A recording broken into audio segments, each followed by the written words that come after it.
काल रात्री फलटण या ठिकाणी रात्री 8 वाजता मेडिकल ऑफिसर संपदा मुंडे यांनी स्वतः आत्महत्या केलेली आहे। काही पोलिसाच्या जाचाला कंटाळून काही पोलीस अधिकाऱ्यांनी तिच्यावर अत्याचार केला।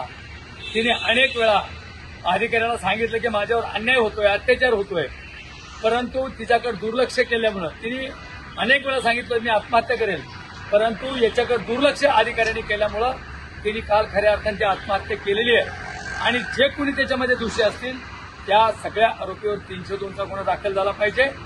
मी गृहमंत्र्याला आवाहन करतो, एक मेडिकल ऑफिसर, एक मुलगी संपदा मुंडे या नावाची मुलगी जर आत्महत्या करीत असेल, डॉक्टर ही विनाकारण कधीही आत्महत्या करत नाही, तिच्यावर अत्याचार झाल्यामुळे आत्महत्या केलेली आहे।